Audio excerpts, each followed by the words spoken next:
आज इस मॉड्यूल में हम जानेंगे about force on a current carrying conductor in a magnetic field. इस एक्सपेरिमेंट के लिए हमारे पास एक हार्ड शू मैग्नेट है और इसके मैग्नेटिक फील्ड की direction from north to south है और एक कॉपर कंडक्टर या रॉड है जो आगे पीछे मूव कर सकते हैं और यह कंडक्टर दो फिक्स्ड रेल्स के ऊपर रखा गया है। एक स्विच है जिसकी मदद से करंट को ऑन या ऑफ किया जा सकता है और एक बैटरी जो सर्किट को करंट प्रोवाइड करेगी। जैसे ही स्विच को ऑन किया जाता है तो कंडक्टर में से करंट फ्लो करने लगता है और कंडक्टर लेफ्ट साइड की तरफ मूव करता है। आइए देखते हैं कि ऐसा क्यों हुआ। अकॉर्डिंग टू एम्पियर्स, जब भी कंडक्टर में से करंट गुजरता है तो उसकी सराउंडिंग में एक मैग्नेटिक फील्ड पैदा होता है। इसलिए जब इस कंडक्टर में से करंट गुजरा तो करंट के गुजरने से इसकी सराउंडिंग में एक मैग्नेटिक फील्ड पैदा हुआ।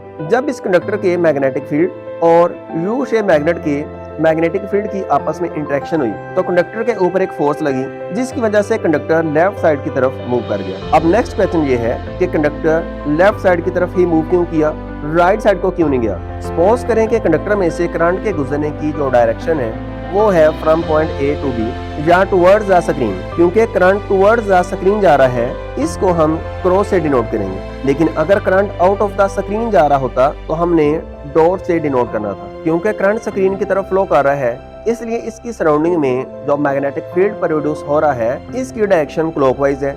लेकिन अगर current out of the screen जा रहा होता तो मैग्नेटिक फील्ड की डायरेक्शन एंटी क्लॉकवाइज होनी थी। अब अगर आप इस कंडक्टर की राइट साइड पर देखें तो आपको पता चलेगा कि एक्सटर्नल मैग्नेटिक फील्ड और कंडक्टर का मैग्नेटिक फील्ड दोनों एक ही डायरेक्शन में, so net magnetic field right side पर स्ट्रॉन्ग होगा। लेकिन अगर आप इस कंडक्टर की लेफ्ट साइड पर देखें तो एक्सटर्नल मैग्नेटिक फील्ड और कंडक्टर का मैग्नेटिक फील्ड एक दूसरे की अपोजिट डायरेक्शन में है। सो इस साइड पर नेट मैग्नेटिक फील्ड वीक होगा और इस कंडक्टर पर स्ट्रॉन्ग मैग्नेटिक फील्ड से वीक मैग्नेटिक फील्ड की डायरेक्शन में फोर्स लगेगी। इसलिए कंडक्टर में से जब भी करंट फ्लो करेगा तो ये लेफ्ट साइड की तरफ मूव करेगा। डायरेक्शन ऑफ फोर्स, इस कंडक्टर के ऊपर लगने वाली फोर्स की डायरेक्शन हम फ्लेमिंग लेफ्ट हैंड रूल से फाइंड आउट कर सकते हैं। कंडक्टर में से गुजरने वाले करंट की डायरेक्शन पॉइंट ए से पॉइंट बी की तरफ है। एक्सटर्नल मैग्नेटिक फील्ड की डायरेक्शन डाउनवर्ड है। सो अगर हम अपनी फोर फिंगर को मैग्नेटिक फील्ड की डायरेक्शन में और मिडिल फिंगर को पॉइंट ए से पॉइंट बी की डायरेक्शन में अलाइन करें